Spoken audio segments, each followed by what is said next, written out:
बड़ा अच्छा लगता है सुनने में कि उसने टॉप कर लिया, मैं टॉप नहीं कर पाया। आने वाले 10 साल बाद देखना वो टॉपर क्या कर रहा होगा।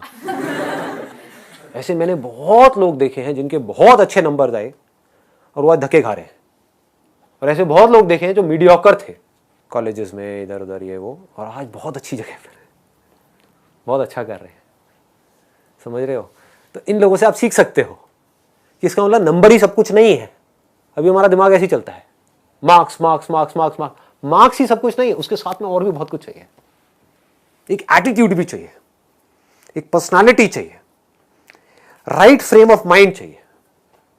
टीम वर्क का मतलब हमको समझ आना चाहिए कि हम जा करके किस तरह से लोगों के साथ में एक हो जाएं।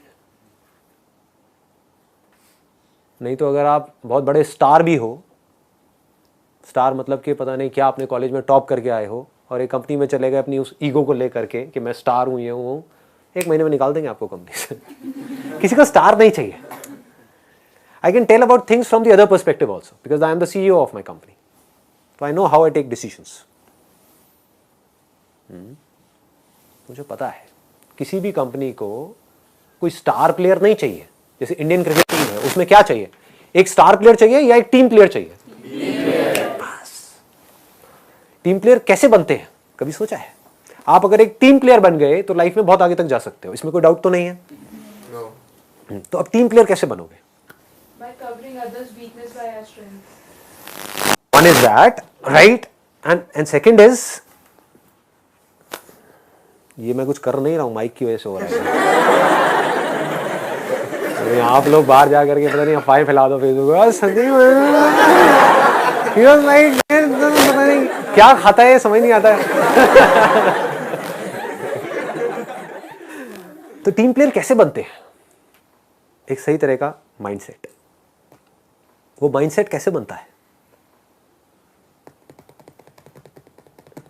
जितना आपका फोकस लर्निंग पे होगा, आप उतने ही तगड़े टीम प्लेयर होगे, क्योंकि वो आदमी हमेशा हम्बल होगा। कभी भी देख लेना, जिसका अर्निंग पे होगा और उसने अगर पैसा कमा लिया जितना वो सोच रहा था, तो कैसे लोगों से बात करेगा? ईगो आ गई। जिसमें ईगो आ गई, समझ जाओ वो टीम प्लेयर नहीं है। ईगो का मतलब क्या है? कि मैं ये हूं, इस वजह से मुझे इतना पैसा मिल रहा है। समझ गए?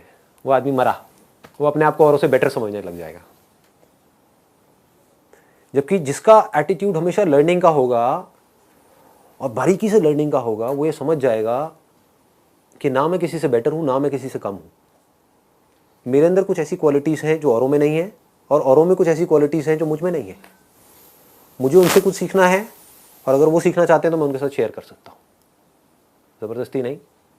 अगर कोई सीखना चाहता है तो ये भी बड़ी प्रॉब्लम है, लोग जबरदस्ती किसी को सिखाना चाहते हैं।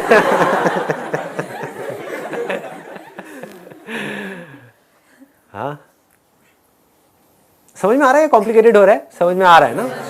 ठीक है। कुछ भी ना समझ में आए तो मेरे को बता देना, मैं वहीं रुक करके उसको सिंप्लीफाई कर दूंगा।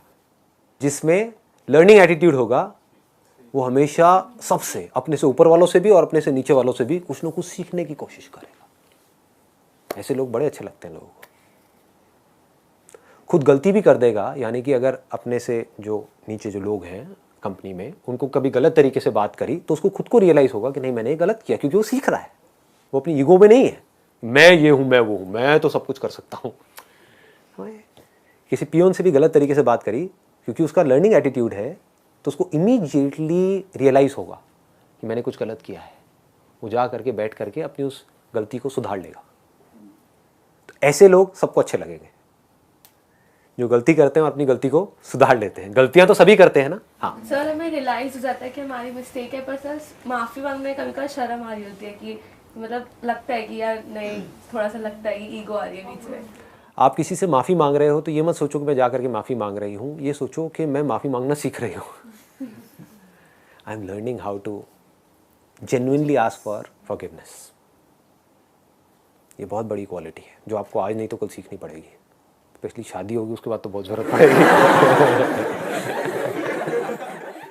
ज़रूर नहीं आप जा करके माफ़ी मांगो या बड़ा एक ड्रामेटिक सा सीन क्रिएट करो कि भाई मुझे माफ़ कर दो, ये सब नौटंकी करने की ज़रूरत नहीं है। एटलीस्ट यू शुड फील कि मैंने कुछ गलत किया है, तो आराम से जा करके बैठ करके उस बंदे से बात भी कर लोगे तो बहुत है, वो माफ़ी ही है।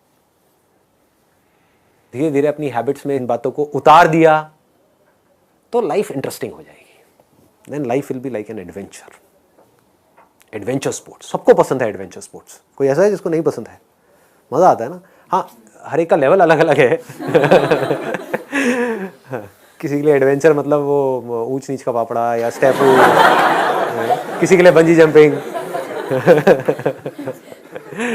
डेफिनेशन अलग अलग है, बट एडवेंचर सबको अच्छा लगता है, खेल सबको अच्छा लगता है। लाइफ को मजेदार बनाओ, डर को निकाल दो, बिल्कुल पूरी तरह से निकाल दो। अपने आप को किसी से कंपेयर मत करो। करने दो ना, वो तो मेरे भी करते हैं। बस फर्क ये है, पहले नेगेटिवली कंपेयर करते थे, कुछ कर ले कुछ कर ले। अब पॉजिटिवली कंपेयर करते हैं कि मेरा बेटा देखो क्या कर रहा है। मैं दोनों में मस्त रहता हूँ, मुझे कोई फर्क नहीं पड़ता। हाँ, अब कोई आता है तो उसके आगे मेरी डींगे मारते रहते हैं। अरे संदीप तो अब ये हो गया है, वो हो गया। मेरे लिए दोनों फन है। मुझे ना तब फर्क पड़ता था ना अभी फर्क पड़ता है। Does not make any difference. मुझे सिर्फ सीखने पे फोकस रखना है। सीखने के लिए बहुत कुछ है इस दुनिया में और जिंदगी बहुत छोटी है। लोग मुझसे पूछते हैं कि सर हम क्या करें, हमें समझ नहीं आ रहा है। अरे कुछ भी करो।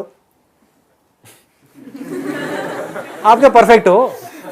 क्या किया आपने अभी अपनी लाइफ में? सोचने वाली बात है। आपने अभी किया ही क्या है कि नहीं? अब मुझसे पूछोगे कि भाई आपके लिए करने के लिए क्या है, तो मुझे फिर भी एक बार को सोचना पड़ेगा। मैं कहूँगा हाँ मैंने ये सब तो कर लिया, अब क्या रह गया करने को। तो फिर भी मैं सोच करके आपको बोलूंगा कि हाँ ये 50 चीजें रह गई हैं। आपके पास तो लाखों चीजें हैं। कुछ ना कुछ करते रहो।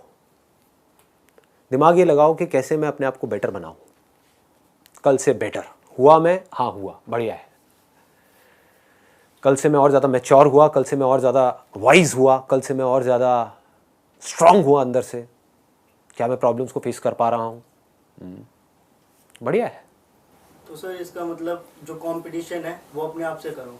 बस यही एक चीज़ है जिसको हमको समझना है। अपने आप से कॉम्पीट करते चले जाओ, वहां पे कोई रिस्क नहीं है। हारे तब भी आपकी जीत है, जीते तब भी आपकी जीत है। हार है ही नहीं ना। You can not lose in that game, you can never lose. जीत ही जीत है हर तरफ से। अपने आप से कॉम्पीट करो।